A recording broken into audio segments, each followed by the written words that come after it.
Hello everyone, welcome back to कॉमियल classes. आज के इस वीडियो में हम डिस्कस करेंगे class 6 social studies chapter number 2 के नेक्स्ट टॉपिक।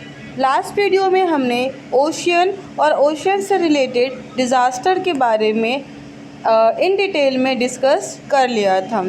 आज कॉन्टिनेंट्स के बारे में पढ़ेंगे कि कॉन्टिनेंट्स होते क्या हैं, कितने तरह के हैं, कौन कौन से कॉन्टिनेंट्स हैं, कहाँ पे पाए जाते हैं। इन सब चीज़ों के बारे में हम डिटेल में डिस्कस करेंगे।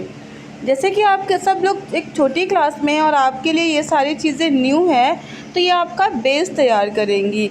तो इसलिए आप इस चैप्टर को या फिर आप इस क्लास में जितने भी चैप्टर्स पढ़ रहे हैं इनको बहुत अच्छे से पढ़िएगा, क्योंकि इसी बेस के बेसिस पे आपकी जो आगे की क्लास की स्टडीज़ है वो कंटिन्यू करेंगी। अगर आपका क्लास 6 का कंटेंट क्लियर रहेगा तो आपको ये क्लास 7, 8 इवन हायर क्लासेस में काफ़ी हेल्पफुल रहेगा। वहीं अगर आपका बेस कमज़ोर रहेगा तो फिर आपको आगे जाके डिफ़िकल्टी होगी। Most important thing, social studies में बच्चों के मार्क्स काफ़ी अच्छे आते हैं। ये एक स्कोरिंग सब्जेक्ट्स हैं। हो सकता है आपको मैथ्स से प्रॉब्लम हो, किसी पर्टिकुलर सब्जेक्ट में प्रॉब्लम हो, लेकिन अगर आप सोशल स्टडीज़ अच्छे से पढ़ते हैं और अच्छे से इसको समझते हैं तो आप अपने ओन वर्ड्स में एक अच्छा सा आंसर लिख के अच्छे खासे मार्क्स गेन कर सकते हैं। अभी छोटी क्लास में भी, हायर क्लासेस में भी यही फार्मूला चलता है। बस आपको अपने तरीके से पढ़ाई करनी है। इस सब्जेक्ट में बच्चे अच्छा खासा हाई स्कोर करते हैं। तो आपके लिए भी है कि प्लीज़ ध्यान से पढ़िए और this topics are very important. So let's start. सब हम पढ़ते हैं कॉन्टिनेंट्स। तो कॉन्टिनेंट्स क्या होते हैं? Continents are visible on the maps of ocean. ठीक है, यहाँ पे कहा जा रहा है, अगर हम फिगर 2.3 को देखते हैं, फिगर 2.3, दिस फिगर यहाँ पे आपको दिख रहा होगा, ये पूरा जो आपका मैप है ओशियन का, यहाँ पे आपको ये जो ये क्रीम कलर का एरिया, ये जितने भी आपको एरिया दिख रहे हैं, ये सारे एरियाज़ क्या हैं? आपके कॉन्टिनेंट्स हैं। इनका जो क्लासिफिकेशन है ये पुराने टाइम के अकॉर्डिंग है। एक्सेप्टेबल क्लासिफिकेशन हम आपको अभी आगे पढ़ाएंगे। तो फ़िलहाल तो ये सारी बस आपको समझाने के लिए है कि ये हमारा जो ये सारे कॉन्टिनेंट्स हैं। अब एक्चुअल में कॉन्टिनेंट क्या होता है ये जानते हैं। ओशियंस के बारे में हमने पढ़ा था कि जो भी वाटर बॉडीज़ होती हैं, जो बड़ी बड़ी लार्ज वाटर बॉडीज़ होती हैं, वो ओशियन कहलाती है। एग्जैक्टली जो बड़े बड़े हमारे ज़मीन के टुकड़े हैं, ठीक है, हमको पहले बताया गया है ये चीज़ पहले से ही कि हमारा जो ये लैंड एरिया है, जो अलग अलग कॉन्टिनेंट्स में बटा हुआ है, ये पूरा का पूरा पहले एक ही था। ठीक है, ऐसा नहीं था कि अलग थे, ये सब एक थे, लेकिन बहुत सारे जियोलॉजिकल चेंजेस आने की वजह से ये सब क्या हो गए? ब्रेक हो गए। ब्रेक होने की वजह से ये एक कॉन्टिनेंट्स में कन्वर्ट हो गए। तो होप आपको समझ में आया होगा, जिसमें से कुछ मेजर कॉन्टिनेंट्स हैं और कुछ माइनर। मेजर मतलब जो बड़ी कॉन्टिनेंट्स हैं, जो बिग लैंड एरियाज़ हैं, उनको हम मेजर कॉन्टिनेंट्स कहते हैं, और जो स्मॉल बहुत छोटे छोटे से ज़मीन के टुकड़े हैं उसे हम माइनर कहते हैं। यहाँ पे कहा जा रहा है, how many can you count? क्या आप काउंट कर सकते हैं कितने हैं? इट्स नॉट सिंपल, इतना ईजी नहीं है कि हम इसको क्या कर सकते हैं, ईजिली काउंट कर सके। As they can be counted, as they can be counted in several ways depending upon our choice। ये हम क्या कर सकते हैं? हम अपनी चॉइस के अकॉर्डिंग अलग अलग तरीके से काउंट कर सकते हैं। Number of continents between 4 and 7, हमने लिस्ट किया है कॉन्टिनेंट्स को 4 और 7 के बीच में, मतलब 4 कॉन्टिनेंट्स हैं या 7 कॉन्टिनेंट्स हैं। अब ऐसा क्यों? Let's discuss. अब फर्स्ट ऑफ ऑल यहाँ पे कहा जा रहा है, नॉर्थ अमेरिका और South America are generally considered to be 2 continents. ठीक है, जो आपका नॉर्थ अमेरिका है और साउथ अमेरिका है, लुक एट दिस फिगर, ये वाला पॉइंट, ये नॉर्थ अमेरिका और साउथ अमेरिका, जनरली इन दोनों कॉन्टिनेंट्स को एक सेम कॉन्टिनेंट कंसीडर किया जाता है। अब क्यों? Let's discuss. Because but If seen as a single landmass, they also considered as one. अगर इनको क्या कहा, सॉरी माय मिस्टेक, यहाँ पे कहा जा रहा है नॉर्थ अमेरिका और साउथ अमेरिका को हम दो कंटिनेंट्स कहते हैं, लेकिन अगर इनको हम अच्छे से देखें तो ये क्या कहलाते हैं, एक ही कंटिनेंट कहलाते हैं। जैसे कि देखिए यहाँ पे ये नॉर्थ अमेरिका हो गया अकॉर्डिंग टू द डायरेक्शन, और अकॉर्डिंग टू द डायरेक्शन ये साउथ अमेरिका हो गया।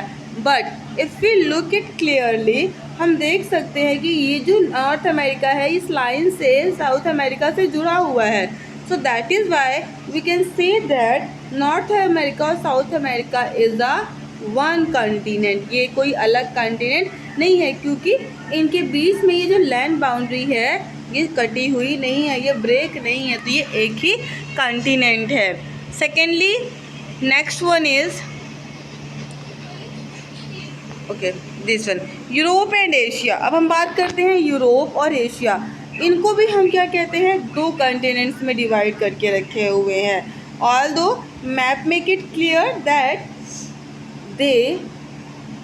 They form a single landmass, लेकिन अगर आप मैप देखते हैं तो मैप से आपको पता चलता है कि ये एक सिंगल लैंड मास है। लेकिन due to historical and cultural reason Europe evolution की have been a different history. तो यहाँ पे हिस्टोरिकल वे में देखा जाए कि यूरोप का जो इवोल्यूशन है उसकी एक अपनी ही डिफरेंट हिस्ट्री है एशिया से, एशियन कंट्रीज से। दैट इज़ वाई हम on the basis of cultural and historical differences we can say Europe and Asia are two continents. लेकिन geologists however often regard them as single continent called Eurasia। लेकिन जो geography को पढ़ने वाले लोग हैं वो लोग जनरली इस कंटिनेंट को एक ही कंटिनेंट मानते हैं, वो क्या है, यूरेशिया। ठीक है, मतलब यूरोप और एशिया को मिला के यूरेशिया। बट एक्चुअली में on the basis of historical और कल्चरल डिफरेंसेस इसे हम कहते हैं यूरोप और एशिया, दो कंटिनेंट। आप देख सकते हैं ये पूरा का पूरा यूरेशिया है, मतलब आधा यूरोप का पार्ट है और आधा एशिया का पार्ट है, जिसकी वजह से इसको यूरेशिया कहा जाता है। लेकिन अगर आप इसमें देख रहे हैं तो ये पूरी की पूरी एक ही बॉडी है लैंड की। दैट इज़ द रीज़न यहाँ पे जियोलॉजिस्ट ने कहा कि ये एक ही कंटिनेंट है, ये अलग अलग कंटिनेंट्स नहीं है। होप आपको यहाँ तक अच्छे से समझ में आया होगा। चलो next one, Africa and Eurasia are generally regarded as two continent but sometimes as one. अब हम आते हैं अफ्रीका एंड यूरेशिया पे। So this is our Eurasia and this is our Africa. तो यहाँ पे भी अगर आप देखा जाए तो यूरेशिया और अफ्रीका के बीच में कोई भी ऐसा एक लाइन नहीं है जो इसको सेपरेट कर रही हो, या इनके बीच में कोई भी डिस्टेंस नहीं है जिसकी वजह से कहा जाए अफ्रीका अलग है और यूरेशिया अलग है। लेकिन हम क्या कहते हैं, अफ्रीका और एशिया को कुछ रीज़न्स की वजह से यूरेशिया को अलग कहते हैं, अफ्रीका को अलग कंटिनेंट कहते हैं। जनरली समटाइम्स इन दोनों को एक ही कंटिनेंट माना जाता है। जब आप सीनियर क्लासेस में जाएंगे तो आपको इन डिटेल में बताया जाएगा how these continents are formed, what are the reason behind the formation of these different types of continent. But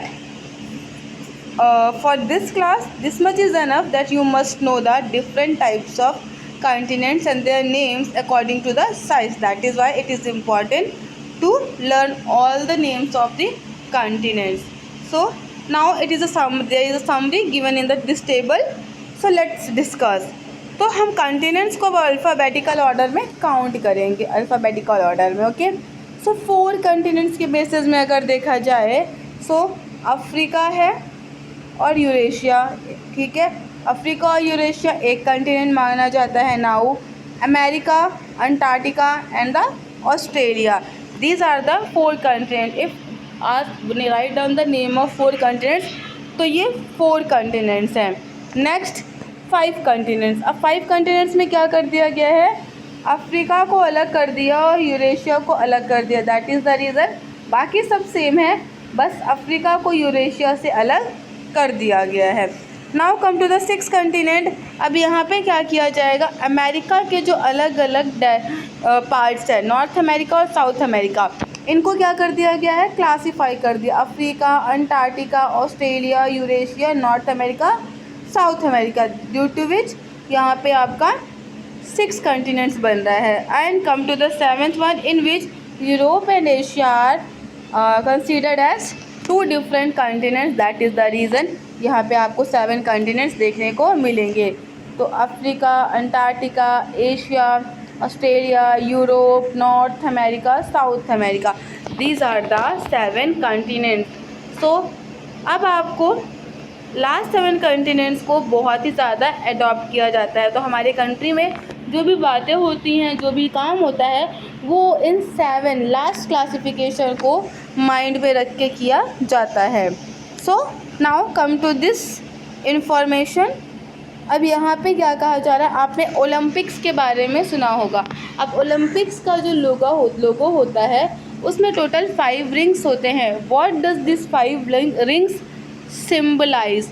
तो this 5 rings symbolise Olympic games. ये सब क्या है, सिम्बल्स है ओलंपिक गेम्स के। और ये सिम्बलाइज करता है कि ये जो स्पोर्ट्स पर्सन है, ये ऑल ओवर द वर्ल्ड अलग अलग कंटिनेंट से आते हैं। यहाँ पे जितने भी पर्सन्स आएंगे वो सब ऑल ओवर द वर्ल्ड से आएंगे, पूरी दुनिया से आएंगे और अलग अलग कंटिनेंट से आएंगे। Generally it included 5 inhabitants of the continents. ठीक है, 5 इनहेबिटेड कंटिनेंट्स में से कौन कौन से हैं, Africa, America, Asia, Australia, Europe. इन 5 कंटिनेंट से जो लोग होते हैं इस ओलंपिक में शामिल होते हैं और इन्हीं के बीच में कंपटीशन होता है। Now this is the diagram on the basis of size. आपको बताया गया है कौन बड़ा कंटिनेंट है, कौन छोटा। Now this is the homework for you, that write down the name of all the continents on the basis of their size. So hope आपको ये चैप्टर इतना समझ में आया होगा। We will discuss the next topic, that is islands on tomorrow.